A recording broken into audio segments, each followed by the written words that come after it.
Hello there. Hey.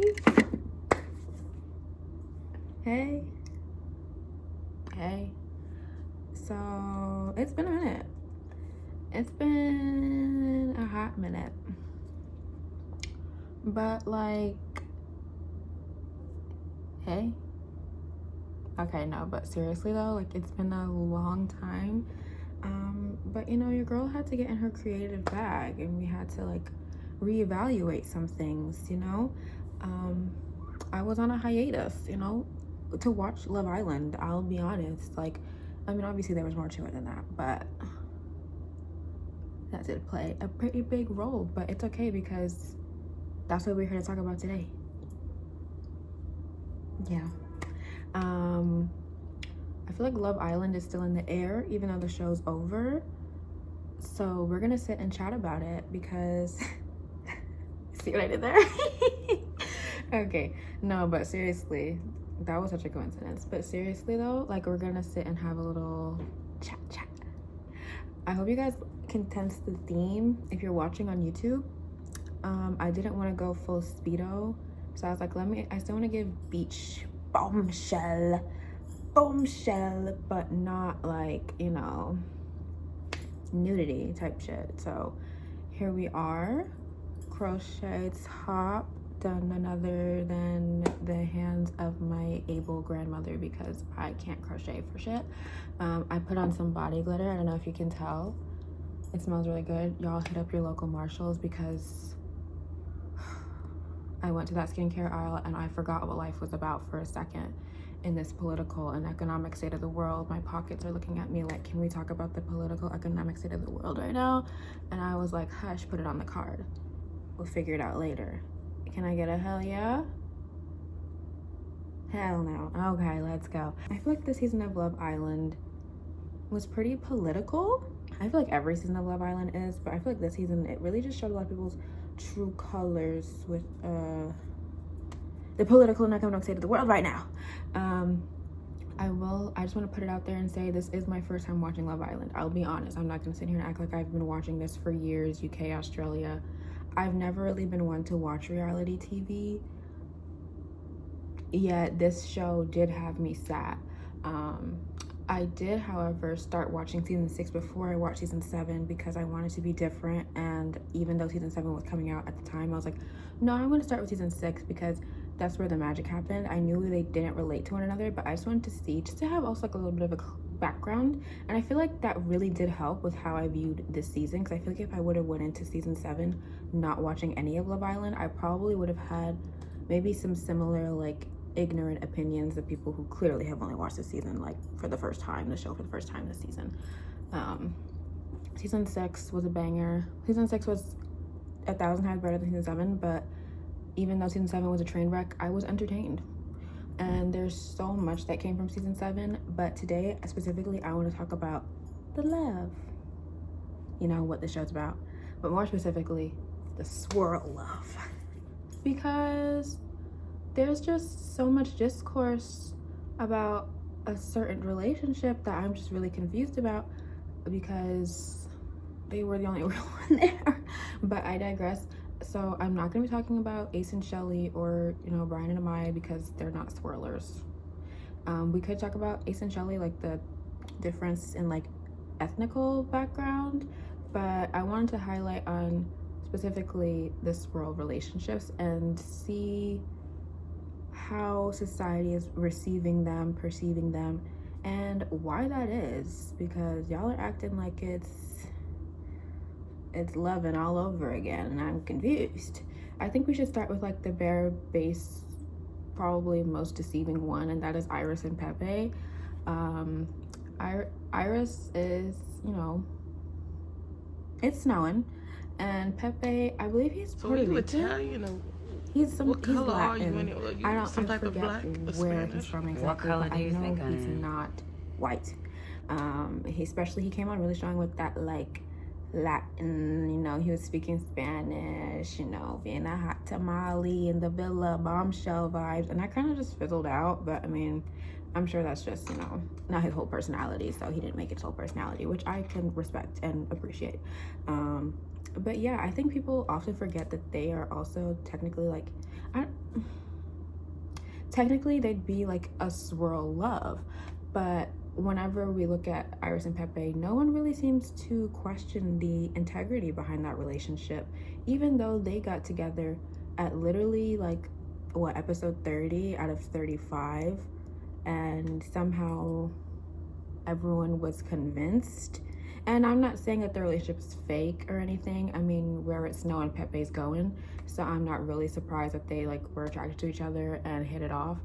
But I'm just a little confused as to why there's such little questioning on that behalf, because if we look at it from the beginning, they both came in as bombshells pretty early in the season and just didn't show any interest in one another.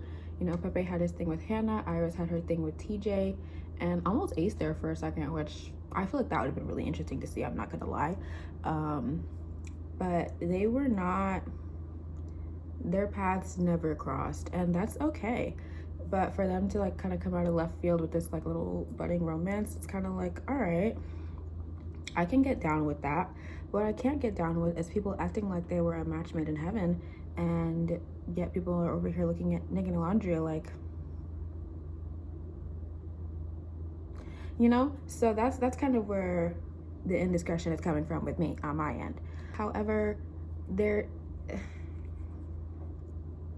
a relatively boring couple. There's really not much to talk about. Like, you know, Pepe is kind of fine shit, Iris is kind of fine shit. It's Fiji, you're oiled up, I'm in a bikini, natural, she's blonde. Like, I don't think much else was needed, you know, in that situation. So I don't even think they got that much screen time. Like, I'm not gonna lie, them ending up in the final four was just not in my parlay at all. I mean, that whole final four just wasn't in my parlay, I'm not gonna lie. Other than Nick and Alondria, but they should have been number one. But anyways, we'll get there in due time.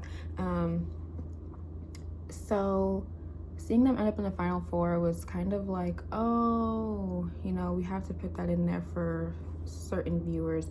Y'all couldn't help yourselves.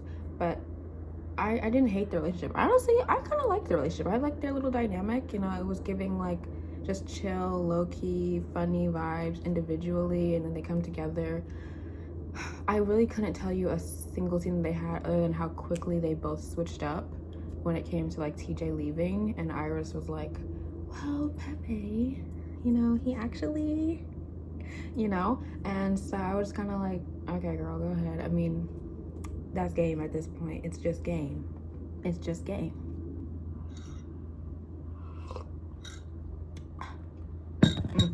But yeah, they tried to play it as like this whole like friends to lovers kind of thing, which we already have a friends to lovers. Because I don't even think we really saw Iris and Pepe really interact like that. I'm not saying that that's not what happened. You know, we only seen an hour out of their 24. So, you know, that very well, I mean, they were cordial, obviously, you know, friends, lovers, I guess. But however y'all want to spin it, there's just clearly nobody seems to care about the fact that they come from different cultural backgrounds. And I just find it to be really interesting because they do. I think Iris is from like LA. You know, I'm sure there's just a little bit, it's just nobody seems to care. And maybe that's just because nobody cares about them. So we'll move on to the next. So secondly, we have to, I can't like not talk about the swirlers and not talk about Huda and her relations with the black men on Love Island. Now, I don't think it's any secret that black people in general, like, even though I've never seen Love Island, I think there was always a talk of black people, black women especially, but being just fetishized on reality television shows, dating shows, or being the disposable girlfriend, like, you know, all of these different experiences that they've had to endure, while also then getting like the villain edit or, you know, the strong black woman edit. You know, I feel like we saw that pretty the ball was in the park this season for sure. Like, this season did not spare any expectation of reaching that and painting Black people in this light. But to narrow it down to Huda, I'm not going to say much on her. Well, I can't not, I'm sorry.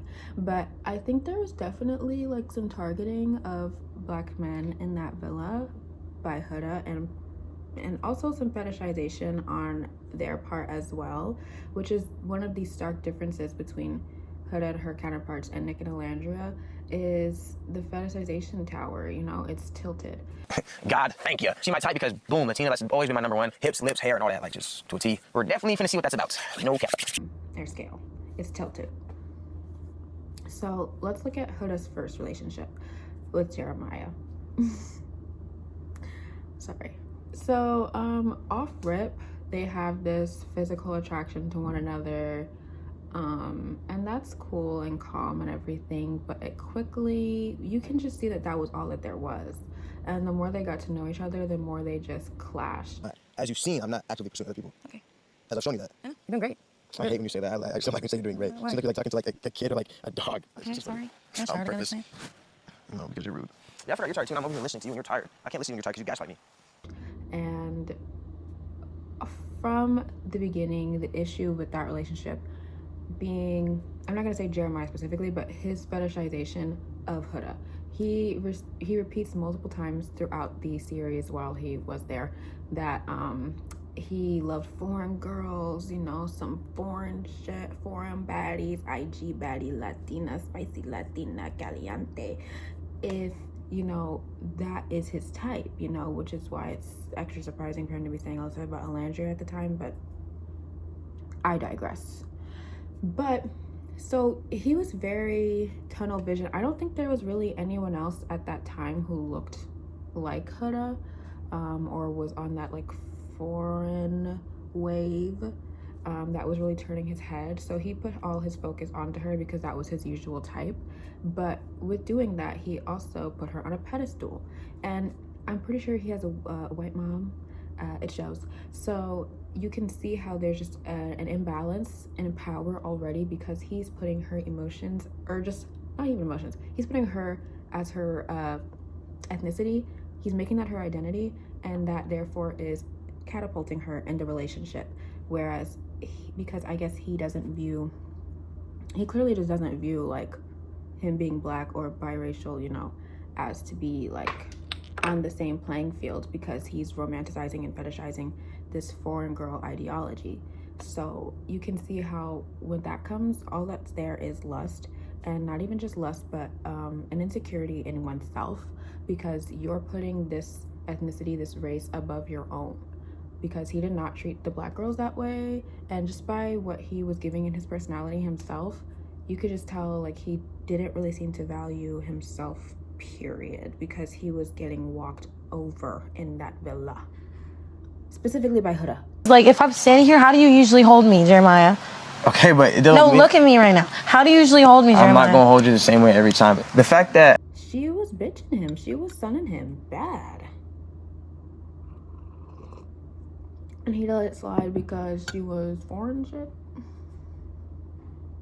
But you could see how with him dabbling in that relationship, it put him in jeopardy a lot. It literally shook the whole dynamic of the villa to where basically their relationship was terrorizing everybody. And not only that, but it put him in a lot of uncomfortable positions where he was getting sunned. She was physically intimidating him. She was gaslighting him emotionally. She was lying on his name, calling him all types of things, every name in the book. And he just kind of sat there and took it, because honestly, what can you do? But all I'm saying is, if the roles were reversed, and obviously, like, I don't think any man should be doing that. Like, I don't think that's like an excuse or anything, but I just feel as though her actions were definitely not held to the degree of accountability that they should have, because she's not a Black woman. And if that was a Black woman, he would have never let that slide. He would have never let that slide.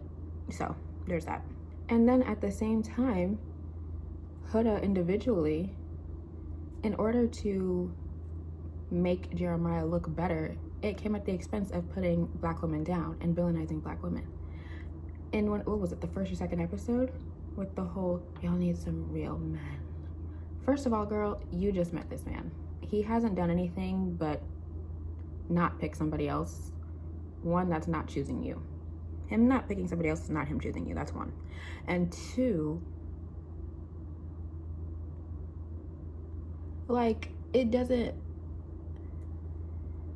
not clocking to me. And it wasn't clocking to her either that she needed to, because not only in that scenario were you dead wrong for dragging it, but when Alandria did put her foot down and tell her, like, girl, it's okay, like, be calm, she took it personally, and she made it out to be this huge scene and weaponized her tears. And that was the first of many times we see Huda do that in this villa.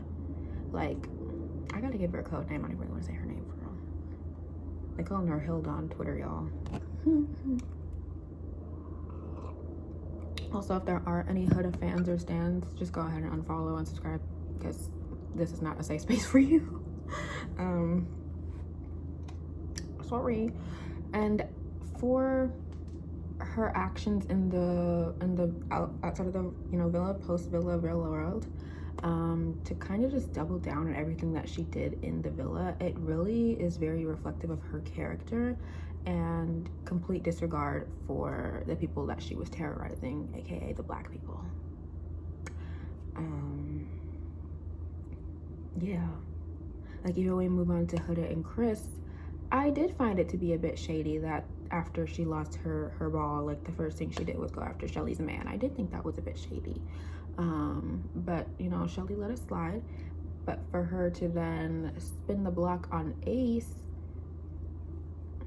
what'd you even do that for? Like, that's not even your man. Like, you didn't even have to go that crazy on him, whatever. But I'm not here to discuss that dispute, but just on the level of Chris and Huda's relationship. And I really hope at the reunion they really run that clip back of her in the sheets talking about it was me who said that about Grayson, because I feel like we all moved on for that a little too quickly. Her being a little puss and not even coming up and owning up to what she said, but having lip for everybody else who actually said what they had to say. At least they said it. At least they said it to your face. You literally sat up here, wrote something horrible about somebody, and never owned up to it just to save face. Again, very indicative of your character. You're scary. You're scary. Like, you only want to intimidate those you deem as less than, which, if I'm running the numbers correctly, those were the black men in the villa. She had all those lip for the black men. Didn't see her curse somebody else out like that, not one time. Now, specifically narrowing down on Chris was Captain Save-A-Ho, or at least he was trying to be. He saw how Huda was moving in that villa, and while Huda was not his main target, when she became his main target and he set his energy on her, he thought, okay, I'm emotionally mature. I can help her. I can fix her. There's nothing necessarily wrong with her. She's been through it. She's been through a lot. People aren't understanding her. Let me give it a try. And well, we see what happened. We saw what happened. So she continues to gaslight, manipulate, weaponize her tears. I'm not going to say he had her on a pedestal. That's the difference between Chris and Jeremiah. He did not put her on a pedestal because of her ethnicity. Chris wanted Shelly. Shelly wanted Ace. That was that. I think she was really experimenting with Chris because Ace wasn't locking it down fast enough, and girl power to you, because you can't play it safe out here. Why would you? I feel like at first she had a mask. She was putting on the, I'm growing, I'm changing, I've learned. No, she's just learned to better hide the actions she was already doing, but it was slipping. That mask was slipping. It was cracking. And she just quickly realized, oh shit, I can't act like this because I'm gonna get kicked off. And even though there was a slight tweak in her actions, the intent was the same. And ultimately, the way she moved was the same. Between the PDA stuff, the coercion, because that's what that is. Even Amaya told her, like, I'm not gonna lie, if that was me and that was my man talking about we can get it on in the bed, but like in public, I'm not kissing you, like, I'd feel a type of way. And rightfully so. Also, again, if the roles were reversed and that was a man tapping you on your shoulder, knowing you're only about to get 2 hours of sleep, talking about some turnaround, you're gonna cuddle with me or we're gonna have an argument tomorrow, counting down from 3, I'd be scared. I'd be scared. I think the only reason Chris probably wasn't scared was because he knew he could probably physically overpower her if need be. But even so, she's a little strong, so I don't know. I'd be scared regardless. But that is coercion, and that is completely unsafe territory for anybody to be in, whether they're a man, woman, doesn't matter. Also, you know what, I'm not even gonna give my 2 cents on that. That doesn't matter. But when it comes down to like the difference in that dynamic, there's a reason why she wasn't able to go off on him the way she was with Jeremiah, because he was secure in not only himself but who he is in his race individually, because he understands that race has not defined you, and he put no pedestal on anybody for where they came from. It was, are you gonna be for me or not? And I believe that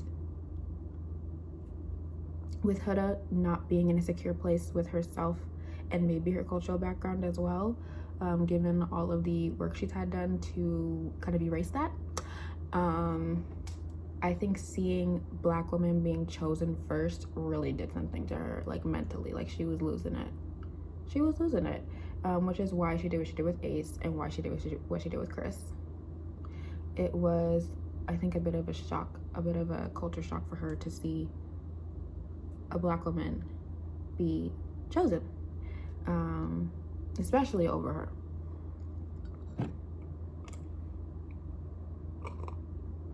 Which is why she felt the need to gas up her and Jeremiah's relationship and conjure up these lies and actually be the one to do the love bombing, because if we look back at it, Jeremiah did not love bomb her. Love you, bye. Oh, I didn't mean to say that. Oh. You got it. Love you, bye. Oh, no, you're sorry. Oh, bye. Goodbye. I see us living together in the future, potentially. He was just talking, he's like, yeah, you know, because I was thinking about it, and like, obviously, I want us to move in together and stuff. This is what he was saying? Yeah. I don't really know how much love bombing one can do in a 2x2 villa in the first place, but if there was a way to do it, that's what Huda was doing with her words and with her actions. Jeremiah was just going along for the program for the foreign shit and the coup. Is he not at fault? No. He has some fault in it. Stand up, king. That's your fault. But at the same time, nobody deserves to be talked like that. Nobody deserves to be treated like that.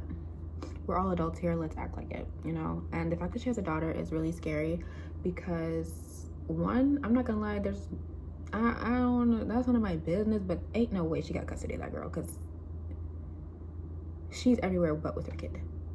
And secondly, that type of behavior exhibited on television, because I feel like this season, not only was the cast really young, most of the cast really young, but I feel like there were a lot of young viewers, and I don't think that type of behavior is something that should be romanticized or even given a platform, because it can be very distorting to young girls viewing that and seeing how this young woman is behaving and thinking that that's okay.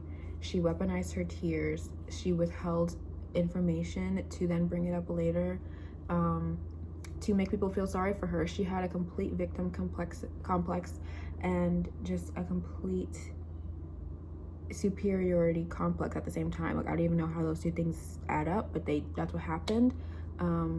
She centers her beauty, even though being deeply insecure herself, which is why she feels the need to do what she does with her body, moving with her body. There's one thing in being confident and secure in your sexuality, and there's a completely other thing when it comes to weaponizing it and throwing it because that's the only way you know how to win people over.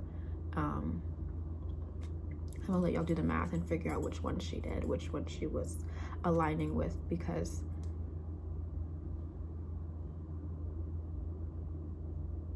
I just think we should really think twice before giving people like this a platform. Obviously, it's too fucking late, but I think there's a lot to be learned from Huda and what not to do. Not an example to follow by any means at all. So it can be just very dangerous rhetoric to show such arrested development emotionally and mentally and give that a platform and paint that out to be like a good thing, or like a misunderstanding thing, when in reality that girl doesn't need a relationship, she needs therapy bad. And I hope she gets it. I really do hope she's getting the help that she needs, because, well, it doesn't look like it, but I hope eventually at one point she will be better. That's all I can say about that. Moving on, let's get to the nitty-gritty of this. The absolute best thing to come out of Love Island season 7, the only reason I was really watching Love Island season 7, and that is Nicolandria. I know that the people who are like Nicolandrians are just so happy, like our parlay hit. I'm not gonna lie. Okay, let me re-say this, okay? When I was first watching Love Island, I wasn't paying that much attention. So I was seeing things online and then I would watch the show, but I wasn't really watching the show. Like, I was doing my hair for like days, so I really wasn't paying attention. So I couldn't catch all the little details, which is really what built this ship to begin with in the first place. So at first I was like really confused, but when I did start paying attention, I immediately clocked that they were a match made in the stars, and they were going to be together. They were going to have kids together. In 3 years time they will be engaged and bringing on their babies. But anyways, I'm getting ahead of myself. I just want to say there's a clear, stark difference in this swirl love to the other swirl loves. First of all, let's get this clear. We don't like Nick and Alandria because they're an interracial couple. That's a hot no. Because I think if we're being honest with ourselves, we are getting tired of the interracial couples. You know, that category of them, we're getting tired. But just the chemistry and the love between these two is just undeniable. And they just so happen to be black, and the other one just happens to be white. That's that. But what's beautiful about that is, one, he's a very cultured man himself, like traveling the world. He's educated. He's made a life of himself. Clearly his race is not his identity, despite where he comes from, you know, Florida. I mean, yeah, Florida. And despite where she comes from, Alabama, she's also just someone who's very secure in her identity and her race herself. And I think something that a lot of people were maybe not getting is, this is exactly what Alandria may have had fears about when it came to entering this relationship with Nick, was her being from Alabama and there just being nuance to interracial relationships, which I think everyone is just kind of forgetting. And I don't see how like people are saying they're forced but the other ones aren't. Like, the dynamic between Iris and Pepe, low-key was forced. The dynamic between TJ left, like what else were they gonna know? And the dynamic between Chris and Huda was forced. If she didn't find somebody, she was gonna have to leave.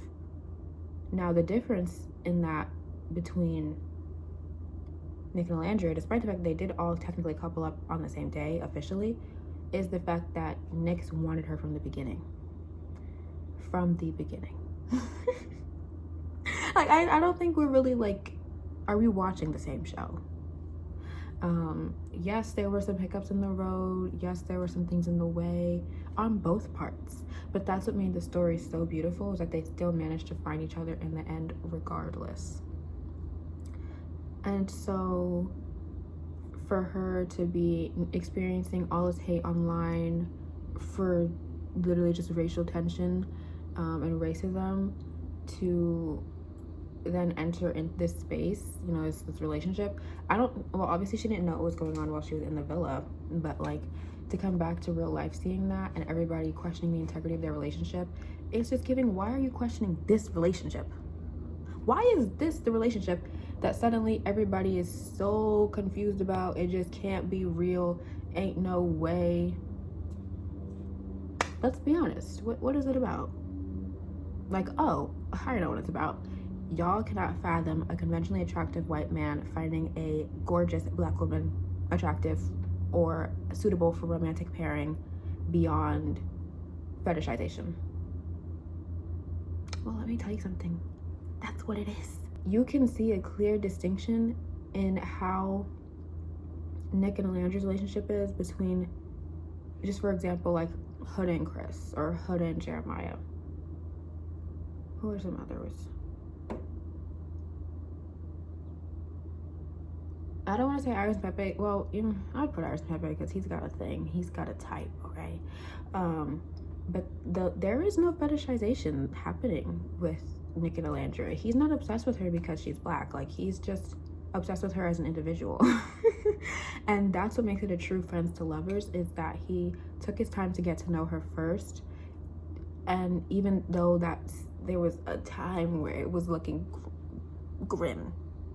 I don't think grim's the right word. Doesn't grim mean happy? Hold on. Google search. Oh shit. What is there, a TV show? Definition. I might have to watch that though. Yes. Times were looking grim and tough. And the villa was just plagued with brimstone and sulfur. Despite the heavily saturated furniture, things were dark. It was tough times. They still made it out the trenches at the mud and came out on top. I don't care who won. I know who won, and I think everybody knows who won, which is why they're so mad. They're so mad. But let me tell you something. They shall prevail. The black woman shall prevail at the end of the day. So I think we can all like drop the comments and questions as to whether or not this relationship is real. And I think we really need to just go internally and check our racial biases as to why we think this relationship cannot be real. Because I've had conversations with people who didn't buy their relationship, and it all boiled down to the same damn thing: because she's a black woman and because he's a white man. That's literally what, after the layers of acting as if, you know, they were so confused and they just couldn't understand, we got down to the nitty-gritty of things. And that's really what it boiled down to. It boiled down to people's lack of cultural experiences and just a lack of cultural awareness in general, to, you know, just blatant ignorance, you know? So I'm not going to be explaining that to anybody anymore. Like, I'm kind of, after the 2 conversations I did have, people who didn't get it, just to see where their head was at, it became abundantly clear to me that it's really just due to the interracial of it all. But where I'm confused is that there were several other interracial couples and nobody questioned the integrity of those relationships. So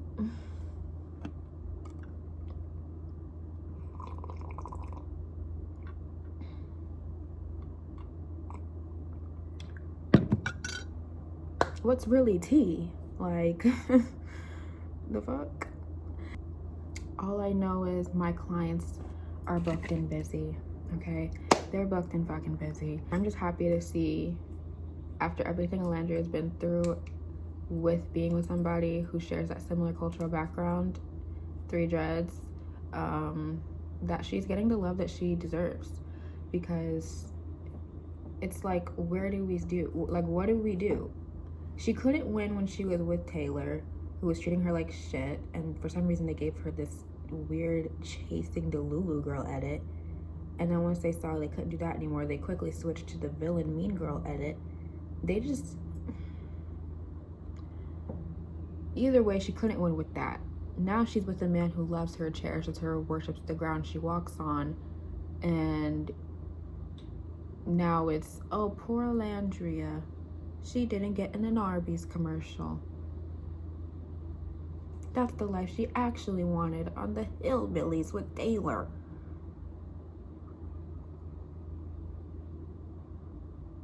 Like, what are we talking about? Like, seriously, what are we talking about? Like, she can't win, so I'm just happy to see her on the winning side, because I know where the winning side is. And I think when it comes down to, like, again, the nuance of interracial relationships, we really have to challenge this narrative of black love being the best love. I'm sorry, but we do, because I can't help but feel like that's holding us back. Because if we're being serious, the number one force academically, mentally, emotionally, financially in this country of white America is black women, and we can look at the statistics for that. Nevertheless, our counterparts, they're working on it. You know, I'm gonna give them grace, they're working on it. But that don't mean we gotta help them work on it. Respectfully, meet people where you're at. And that's what Alandria was saying when she said, even in the villa or in her past, she had fallen in love with the potential of people. not where they are right now, not with that person, but their potential.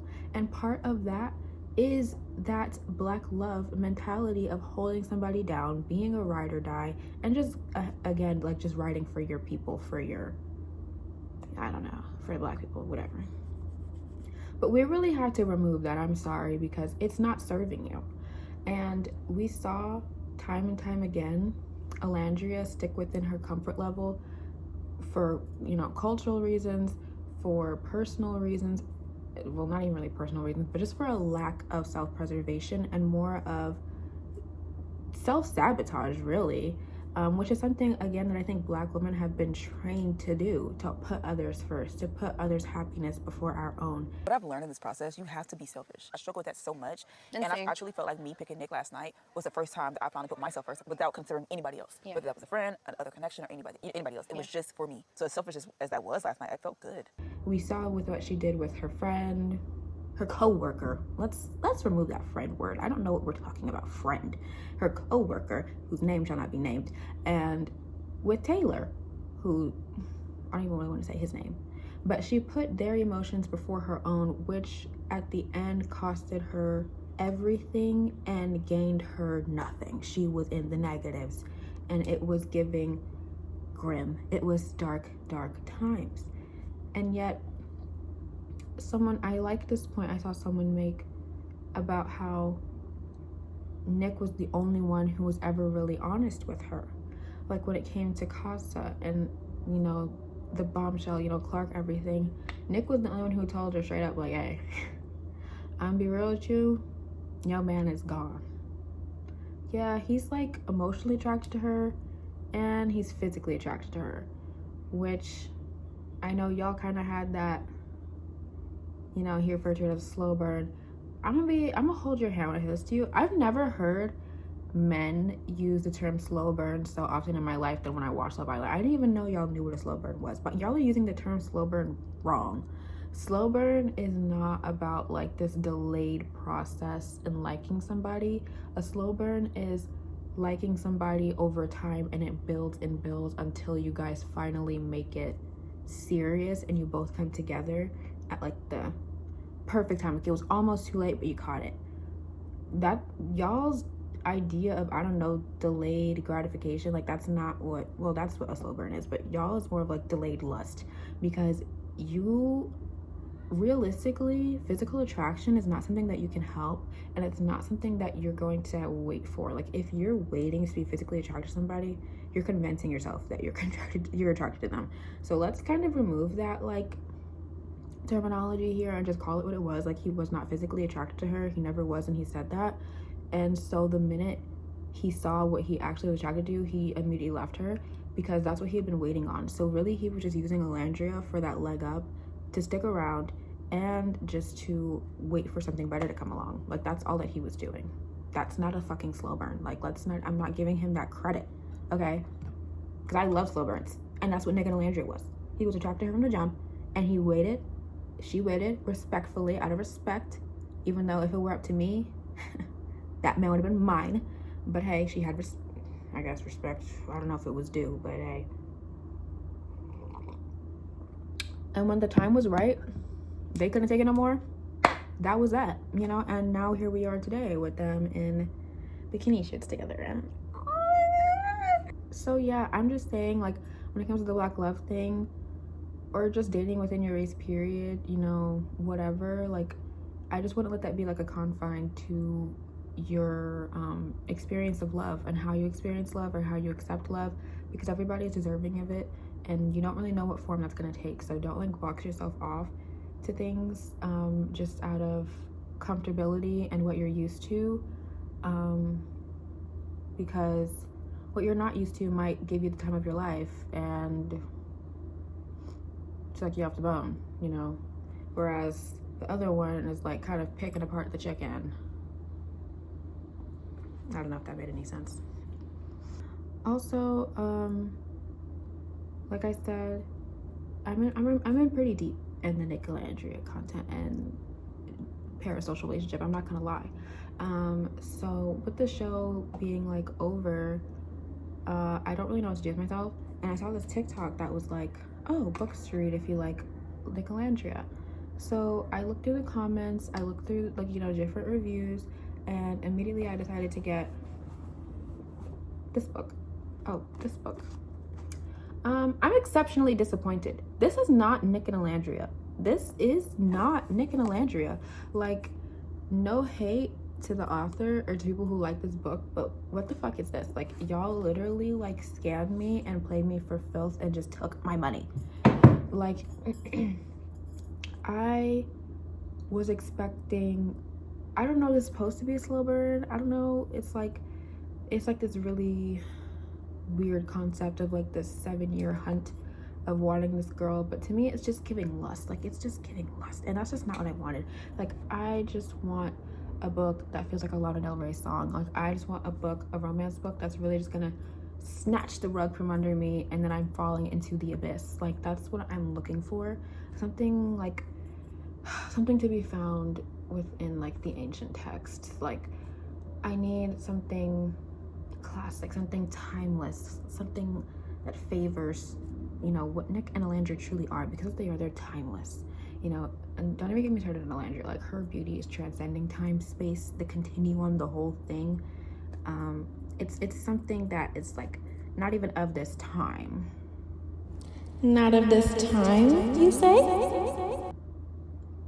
Yeah, that's what I said. Not of this time. Then how about we go back in time, something a little more historic? Oh, well, I do love history. Yeah, I'm sure you do. Just let me take over from here. Well, since we're going to the ancient texts, let me dust off my hieroglyphics, aka my relic of a MacBook Air. Anywho, I thought it'd be fun to like dive into some Historia, just as a fun little segment to have some fun with history. Okay, so I thought in this little segment we'd have a fun, fast, speed edition of comparing islanders to ancient Egypt deities and goddesses. Disclaimer, I don't know these people. I don't know anything about them other than the hour I saw out of their 2 months consecutively. That's it. So this is not in any way based on them as a person, but more so based on the archetype of them that we saw in the show. So when I refer to these people, I'm not referring to them as people. I'm referring to them as archetypes and personalities and the edits they got in the series. Thank you. So starting off strong, let's start with Alandria. Alandria is the goddess Beset, reincarnated. Now, the goddess Beset is the goddess of cats, duality, protection, fertility, all of the above. Now, I say this because Alandria gives me that feline, poised, dual energy.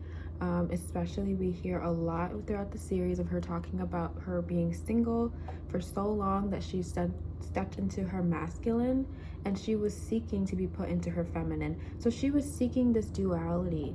She wanted to be released and alleviated of the masculine role that she had set up for herself. So when she's with her man, Nicolas, you can see how she's expressed, how she's now able to bask in her femininity, and she's now getting that duality and sense of assurity that she needed to truly be comfortable and soft in her feminine, even though she carried herself with such grace and softness throughout the show despite being in her masculine. You can see how there's just now a bit of a weight relieved off of her shoulders.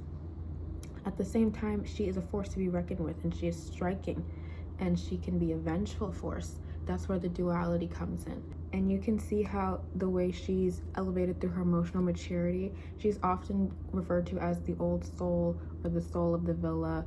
She seems to be like kind of the therapist of the friend group. Just a very balanced individual overall, and that could be due to her maturity as well, but definitely something to do with the balance in her masculine and her feminine and the duality of all things.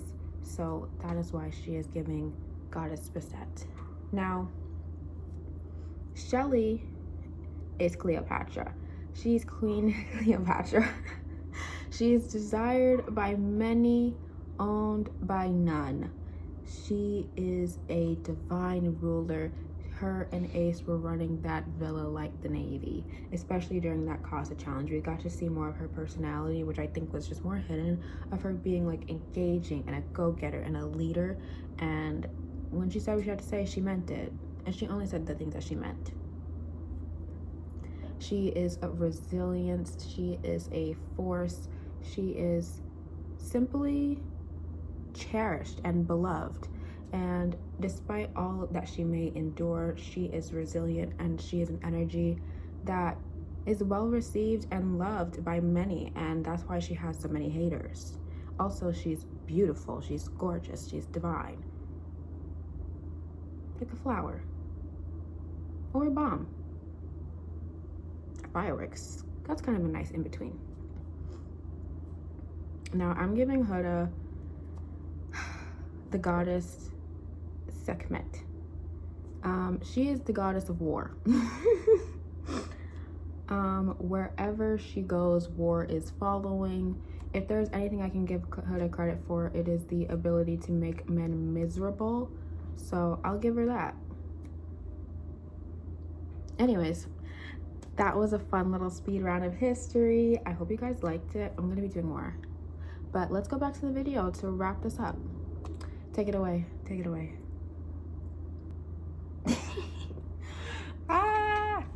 I have so much energy. Okay, so let's go ahead and wrap this up. You know, I think we should all hold space for what was this summer and the season of Love Island. It was chaotic, it was hectic.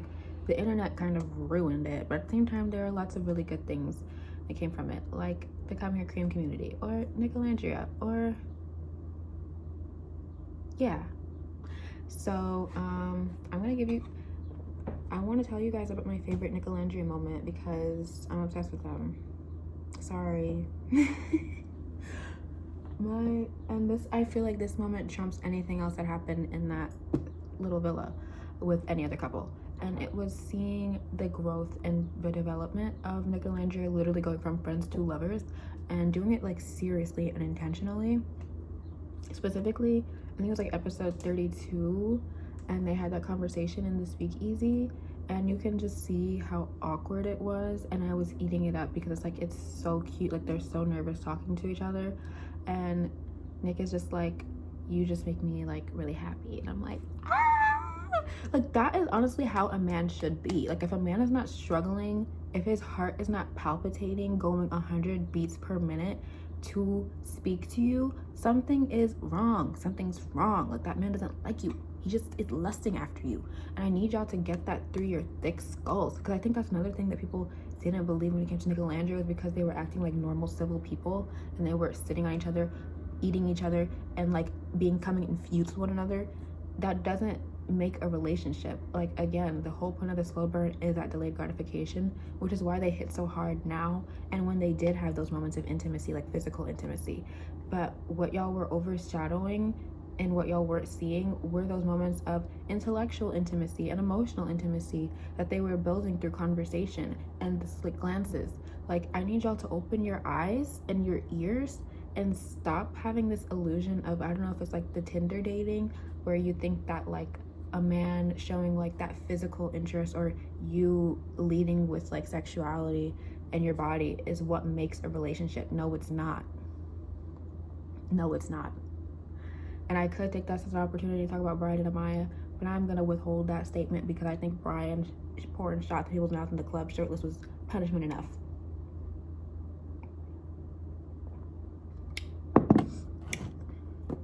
All I know is my client had his mom at the club. Anyways, but yeah, so if anyone has any book recommendations that are like actually giving like Nicolandria core, please let me know, or just like a nice little friends to lovers, or just something like classic that is like really gonna make me like cry because of how much love is embedded in that book. I'm really yearning for that. Yeah. So with that being said, let's get into today's tea quote. In all things of nature, there is something marvelous. Aristotle. Oop. Okay. That's cute. And that's real. I hope your natural marvelous thing comes to you this week or today or whenever, when you're least expecting it. And I hope you guys enjoyed today's episode. It was so fun to film, and I feel like this break was definitely worth it. And I'm gonna be going 10 times harder, so don't even worry about that. I haven't forgotten about you all. I love y'all. I need to make like a nickname for y'all, for the people at home, because those who listen and support literally means so much to me. And I'm just really excited to see where this is gonna go, and yeah, just have fun with that. So thank you guys for listening to my yap session. Love you. Bye.